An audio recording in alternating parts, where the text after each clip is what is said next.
श्री श्री राधा रमणो जयति भजनिताई गौर राधे श्याम जप हरे कृष्ण हरे राम। चरित सुधा श्री श्रीमद राधा रमण चरणदास देव बाबा जी महाशय, बड़े बाबा का जीवन चरित्र, मूल बंगला संपादक प्रकाशक श्री रामदास बाबा जी। खंडगिरी पर दूसरी बार। दूसरे दिन सुबह उठते ही बाबा जी महाशय ने खंडगिरी जाने का प्रस्ताव रखा। लक्ष्मी नारायण बाबू बोले, मेरी इच्छा है कि दोपहर को यहीं प्रसाद पाकर पहाड़ पर चलें। वहाँ एक रात रहें बिना ठीक न रहेगा, क्योंकि पहाड़ पर दर्शनीय वस्तुएं बहुत हैं। बाबा जी महाशय सहमत होकर स्नान आदि करने लगे। 1 बजे के लगभग प्रसाद पाकर सब नाम करते करते खंडगिरी के लिए रवाना हुए। पहले से ही लक्ष्मी नारायण बाबू ने वहां रात को ठहरने के लिए एक बहुत बड़ा तंबू गड़वा दिया था। उसके भीतर एक और बाबा जी महाशय के साथियों के रुकने की व्यवस्था थी, दूसरी ओर श्याम सुंदर बाबू आदि के ठहरने की। बाबा जी महाशय कीर्तन करते हुए पहाड़ पर भ्रमण करने लगे। आसपास के गांवों के ब्राह्मणों की धारणा थी कि बाबा जी महाशय जाति भेद नहीं मानते और जाति भेद दूर करने के लिए ही देश विदेश भ्रमण करते हुए महोत्सव आदि कर चांडाल आदि सबको एक साथ भोजन कराते हैं। यथार्थ बात जानने के लिए कुछ लोग मिलकर पहाड़ पर उनसे मिलने आए। बाबा जी महाशय ने दूर से ही उन्हें आता देख साष्टांग दंडवत प्रणाम कर विनीत भाव से उनका स्वागत किया। एक ब्राह्मण बोला, आप महापुरुष हैं, हम लोगों ने वेद आदि नहीं पढ़े, न आचार विचार जानते हैं, हम गृहस्थ ब्राह्मण हैं, आप हमारा इस प्रकार सम्मान करें, ये ठीक नहीं। बाबा जी महाशय हाथ जोड़कर बोले, वर्णा नाम ब्राह्मणों गुरु। फिर भगवान ने स्वयं कहा है, अविद्यो वा सविद्यो वा ब्राह्मणो माम की तनु। आप लोगों का आचार विचार देखने का किसी को अधिकार नहीं, आप कैसे भी क्यों न हो, हम लोगों के गुरु स्थानीय हैं। ब्राह्मण लोग और कुछ उत्तर न दे सके। उन लोगों में से स्मृति रत्न उपाधिधारी एक स्मार्त पंडित ने बाबा जी महाशय से प्रश्न किया, जाति भेद सृष्टिकर्ता के बनाए हैं या आदमी के?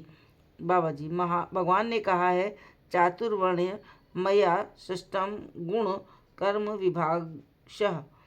अन्यत्र मिलता है, मुख बाहु रूपादेभ्य पुरुष्याश्रमैः सह चत्वारो जजिरे वर्णा गुरुण विप्रादयः पृथक। दूसरी जगह कहा है, अंत्याजात जान सजत ब्रह्म तामसान समजीवना। जब भगवान ने गुण कर्मादि के भेद से पृथक पृथक भाव से ब्राह्मण क्षत्रिय वैश्य शूद्र अंत्यज की सृष्टि की है और उनके आश्रम आदि में निश्चित किए हैं, तो जाति भेद को आधुनिक मानने से कैसे चलेगा?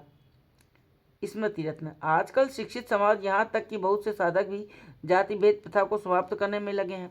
बाबा जी, अनादि सिद्धि वस्तु को समाप्त करने की चेष्टा गलत ही कही जाएगी। स्मृति रत्न। सुना है कि चैतन्य देव जाति भेद नहीं मानते थे और इसीलिए उनके उपासक भी नहीं मानते। बाबा जी, श्री गौरांग महाप्रभु मर्यादा पुरुषोत्तम है।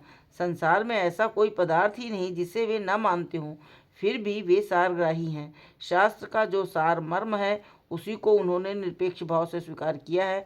वैसे भगवत भक्त के विषय में शास्त्र कहते हैं, चांडालो अपि द्वितश्रेष्ठो हरिभक्ति परायणः हरिभक्ति विहीनस्तु द्विजो अपि स्वचापनमः।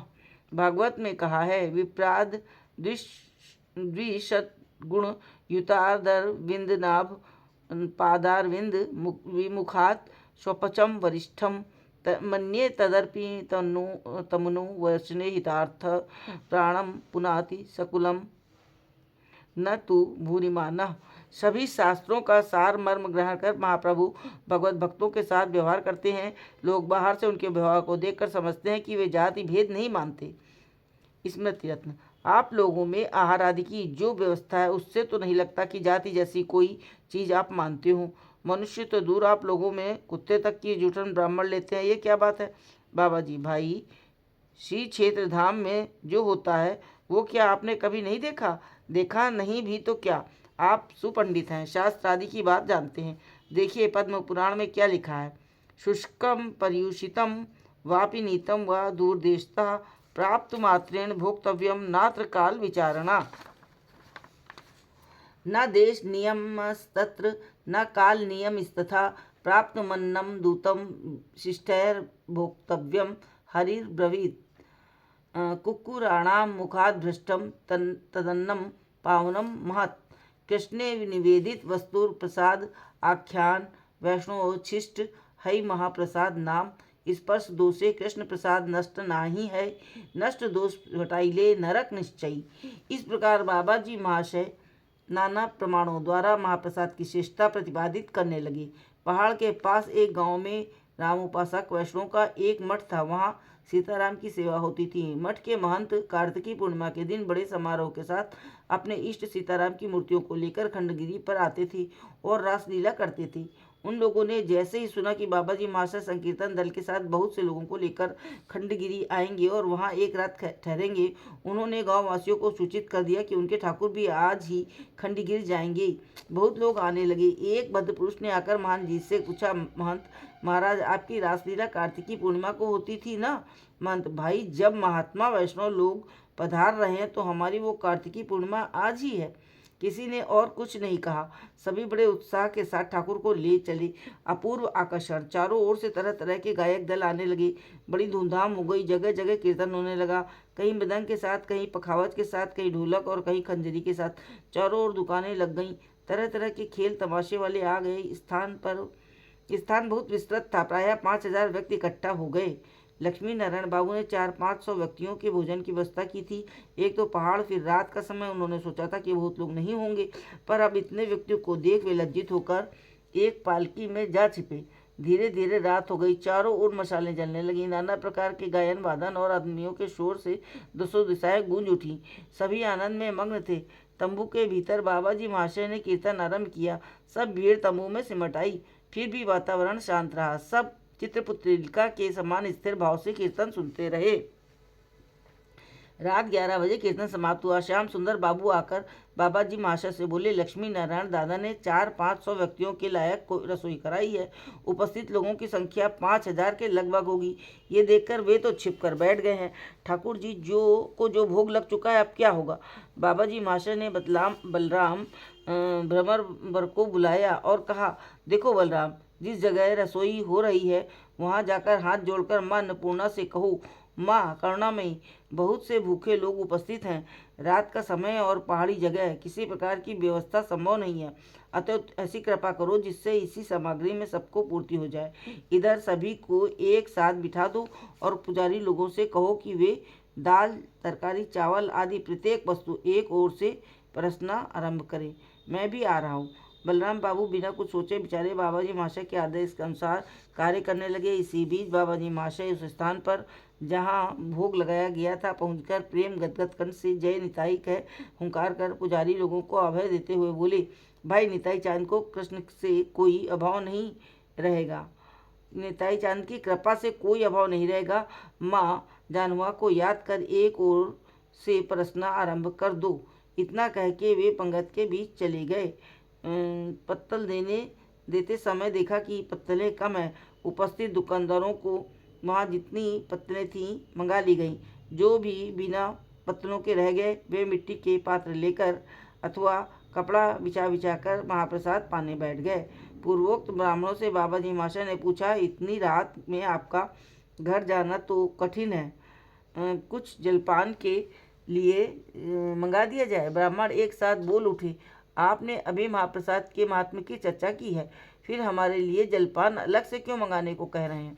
बाबा जी महाशय, देखिए, ये आप लोगों की रुचि की बात है। दूसरों की बात पर विश्वास करने से तो चलता नहीं।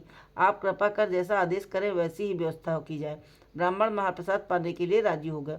बाबा जी महाशय ने श्याम सुंदर बाबू को बुलाकर कहा, इन लोगों को विशेष यत्न के साथ अलग बिठाकर महाप्रसाद सेवन की व्यवस्था करो। श्याम सुंदर बाबू ने वैसी ही व्यवस्था की, पर आदमियों की संख्या इतनी अधिक थी और रात का समय था। नाना जातीय लोग अलग बैठे हुए ब्राह्मणों के पास आकर बैठने लगे। श्याम सुंदर बाबू उन्हें उठाने को हुए तो ब्राह्मण निषेध करते हुए बोले, बाबू, ये तो महाप्रसाद है, इसमें जाति विचार क्या, इसमें स्पर्श दोष नहीं होता। उनकी बात सुन सभी विस्मित हो बाबा जी महाशय की शक्ति की प्रशंसा करने लगे। परोसना आरंभ हुआ। पुजारी बाबा जी महाशय ने के आदेश के अनुसार एक ओर से परोसने लगे। निताई चांद का अपूर्व खेल उपस्थित जन साधारण ने पेट भरकर महाप्रसाद पाया। ये देख लक्ष्मी नारायण, बाबू श्याम सुंदर आदि ने परमानंद से बाबा जी महाशय से के चरणों में दंडवत प्रणाम कर कहा, इतने लोगों ने पेट भर प्रसाद पाया और अभी प्राय 25 व्यक्तियों के लायक प्रसाद बचा हुआ है। कैसा आश्चर्य है, ये सब कैसे हुआ, हमें तो पता भी नहीं चला। बाबा जी, भगवत शक्ति का खेल क्या किसी की समझ में आ सकता है। जिन प्रभु ने द्रौपदी के एक कण साग से 10,000 ऋषियों की उदर पूर्ति की थी, उनके लिए 500 व्यक्तियों के भोजन से 5,000 व्यक्तियों का पेट भरना तो अत्यंत साधारण बात है। संसार में ऐसा कोई असंभव काम नहीं जो उनकी कृपा कटाक्ष से संभव न हो सके। हम विश्वास के अभाव के कारण ही अभाव अनुभव करते हैं। इस प्रकार नाना प्रकार के उपदेशों से सबको प्रबोध दे और प्रतिष्ठा के भय से ऐश्वर्य भाव को छिपा सभी को महाप्रसाद सेवन के लिए बैठने का आदेश दे। उन्होंने स्वयं महाप्रसाद पाया। सभी ने बाबा जी महाशय का अधरामत लेकर विश्राम किया।